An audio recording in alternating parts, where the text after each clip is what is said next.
Salut! Je te retrouve aujourd'hui dans mon lit, en pyjama, très chill. D'ailleurs ça me fait bailler. Mon dieu, je vais pleurer. Est-ce que vous aussi quand vous baillez, vous pleurez?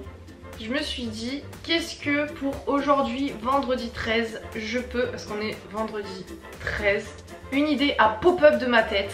Et je me suis dit, mais tiens, mais le vendredi 13, il n'y en a pas souvent dans l'année. Et vendredi 13, soit ça porte chance, soit ça porte malheur. Et je me suis dit, eh ben pourquoi je te raconterai pas par exemple des anecdotes où j'ai eu de la chance et des anecdotes où je n'ai absolument pas eu de chance. Et j'ai noté dans mes notes 3 anecdotes où j'ai eu de la chance et 3 anecdotes où je n'ai pas eu de chance. Par laquelle est-ce que tu veux qu'on commence? Je l'entends d'ici, tu es en train de te dire les fois où je n'ai pas eu de chance, bien évidemment. Pourquoi je suis dans un lit? Parce que clairement j'avais la flemme de tout et je pense que ça fait plus confession comme ça. On est bien, on est entre nous, donc c'est parti. Ma première anecdote, elle se passe en 2010. Je vous explique. Moi, ma famille, du côté de ma mère, ils sont tous en Alsace. Parce que ma mère est alsacienne de base. Noël, on fait une fois sur 2 en Alsace. À chaque fois, ce que mon père fait, c'est qu'on prend des trains couchettes. C'est-à-dire qu'on prend des trains de nuit. Où tu peux dormir dans le train, t'as ton lit dans le train. Donc c'était le train Strasbourg-Portbou, je crois, c'est ça exactement, toute la traversée. On est en train de dormir tranquillement, de se dire que quand on va se réveiller, on sera arrivé à destination.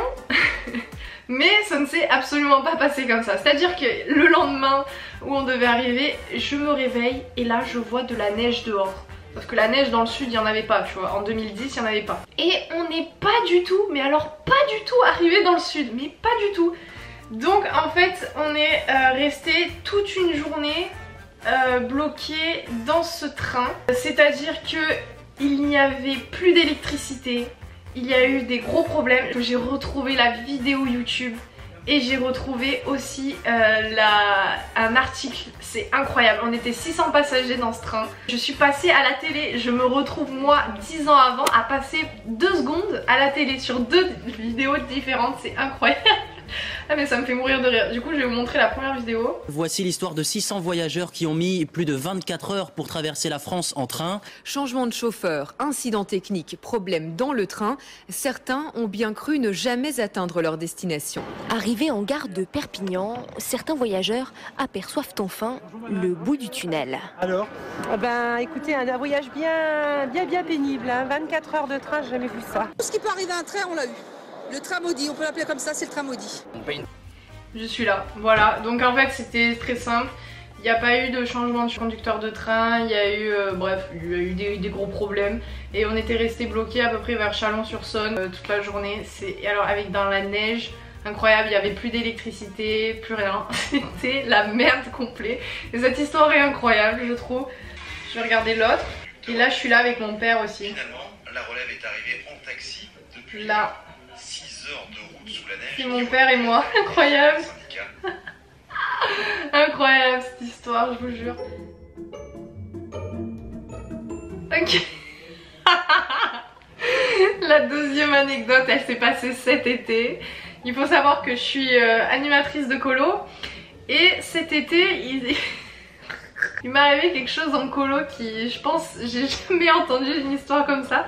C'est très rapide, je me suis fait piquer la langue par une guêpe. Alors là tu te dis comment ça se faire piquer la langue par une guêpe? Déjà en plus il y a des gens qui sont allergiques, ça peut être très grave. Je vous explique l'histoire. Donc nous sommes le 14 août 2020. Le 14 août 2020, il s'est passé ce petit drame. C'est-à-dire que le soir, après avoir couché les enfants, donc j'avais des 6-10 ans à ma charge, voilà, donc j'étais avec l'autre animatrice et j'avais soif. Donc je vais chercher ma gourde qui était dans ma chambre. Je vais chercher cette gourde qui était dans ma chambre, je l'ouvre, il restait qu'un petit fond en plus. Je mets beaucoup de détails parce que j'aime beaucoup les détails dans les histoires. Il restait un petit fond. Je commence à boire, donc je bois, hein. Je commence à boire. Et là, je fais comme ça. Il y a un truc qui me pique dans la bouche. J'ai craché l'eau par terre, tu vois. Et en fait, je suis arachnophobe, c'est-à-dire que vraiment les araignées, ah, ça me crispe, c'est pas possible. Du coup, je pense au début à une araignée qui s'est mise dans ma bouteille, sachant que ma bouteille était fermée dans ma chambre. Donc je vide la bouteille Et là je vois une guêpe, mais une guêpe vivante, elle était là, incroyable. Il y avait une putain de guêpe, du coup ma collègue elle l'éclate, elle la tue direct, RIP. J'en ai rien à foutre, franchement, grosse connasse. Et je vais directement me mettre de l'eau dans la bouche et rincer.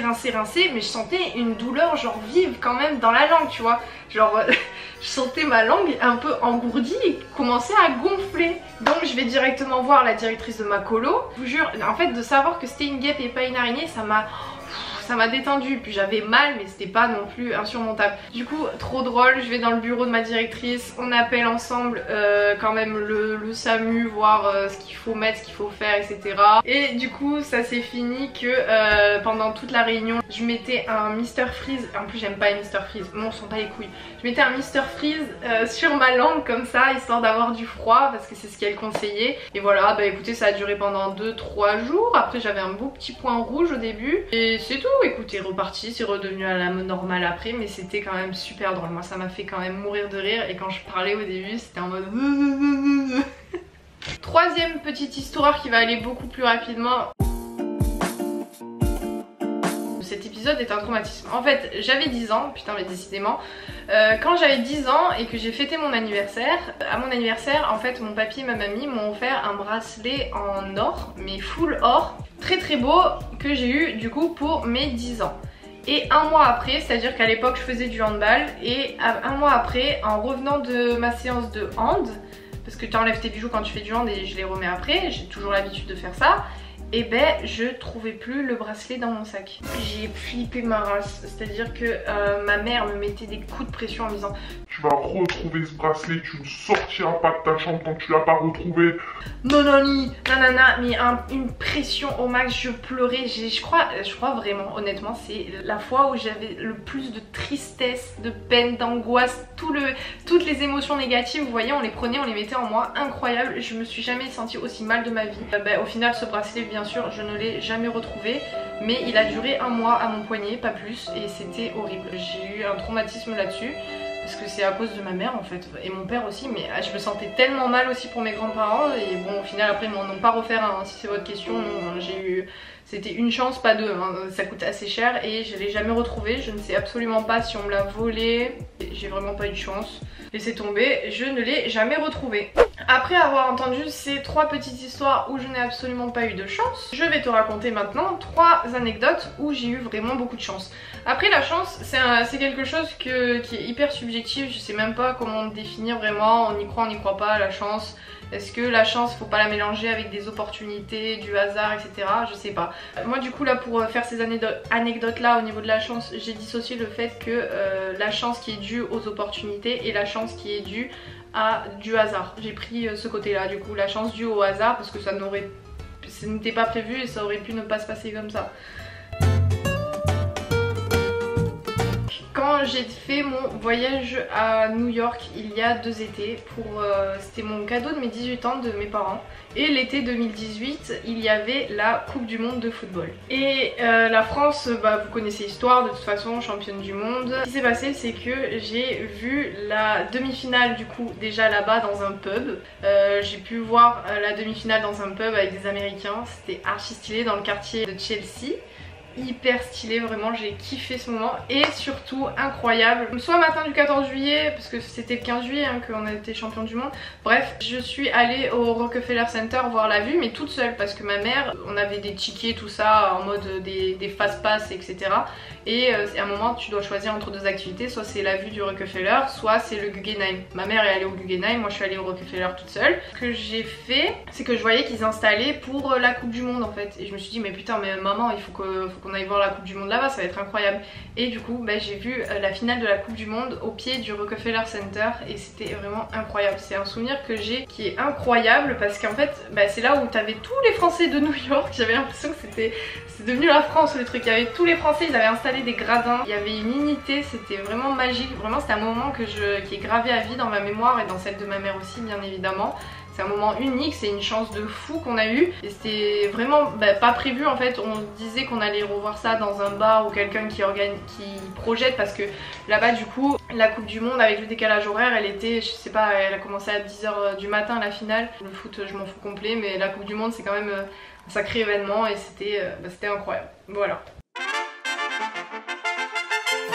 La deuxième fois où j'ai eu de la chance et que c'est un peu mon rêve premier qui s'est un peu réalisé, à moitié, il reste une petite partie que j'aimerais encore plus concrétiser, c'est que quand je suis partie l'année dernière à Tahiti, on a eu l'occasion de faire un tour de bateau avec un ami du père de mon copain et j'ai vu des dauphins nager en liberté à Tahiti. C'est vraiment un des meilleurs souvenirs de ma vie parce que le dauphin c'est mon animal préféré. Franchement je suis émue encore d'en reparler, j'ai filmé ça, mais j'ai vu des centaines, enfin en tout cas plus d'une centaine de dauphins qui nageaient dans leur état naturel, qui étaient là, qui se mettaient à côté de nous aussi, enfin qui nageaient à côté. Après voilà pourquoi je dis que mon rêve n'est pas totalement réalisé encore. Avec du coup mon copain, on allait dans l'eau avec masque et tuba et à chaque fois qu'on se mettait dans l'eau et que du coup on essayait pour nager avec eux, ils s'éloignaient. Bon, c'est des animaux sauvages de toute façon, ils aiment bien taquiner, jouer, être à côté quand nous on est sur le bateau, mais après quand on est dans l'eau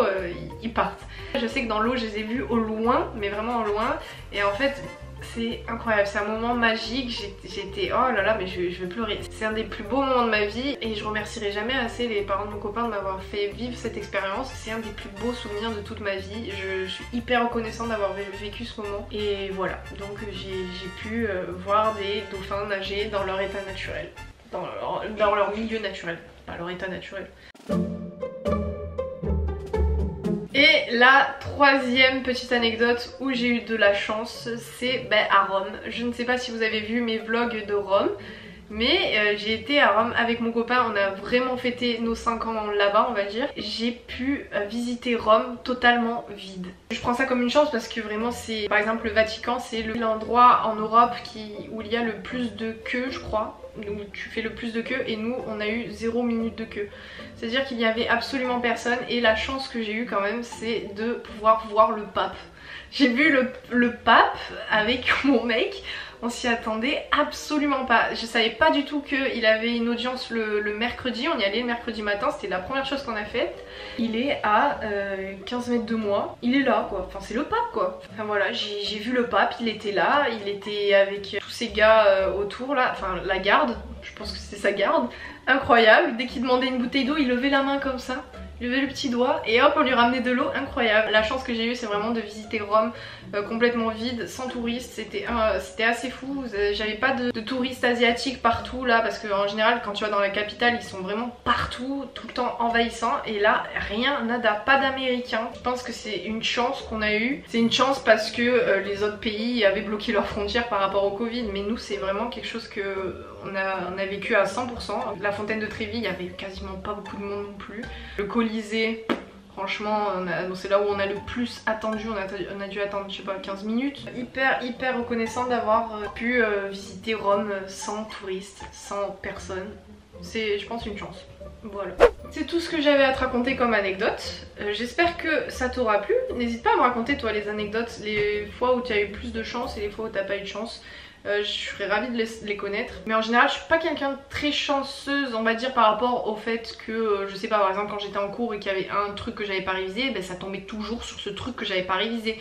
Mais sinon je me rends compte de la chance que j'ai, par exemple d'être avec 2 parents aimants, d'avoir mon copain toujours là depuis 5 ans, d'être bien entourée au niveau des amis, de la famille, et je suis très reconnaissante de ça. Soyez reconnaissants dans votre vie et ouais c'est vrai, focalisez-vous plus souvent sur quand même la chance que vous avez d'avoir un toit, je sais pas, des amis, des animaux de compagnie, je sais pas. Quoi qu'il en soit, écoutez, j'espère que cette petite vidéo t'aura plu. Et moi je te dis à demain pour une prochaine vidéo. En plus demain c'est mon anniversaire, 14 novembre. Ah là là, 21 ans en confinement. Est-ce que ça c'est de la chance ou pas de chance? C'est pas de chance ça quand même. Bisous, à demain. Et abonne-toi bien sûr. Je te le rappelle à chaque vidéo mais tu le fais pas aussi. Abonne-toi, bisous.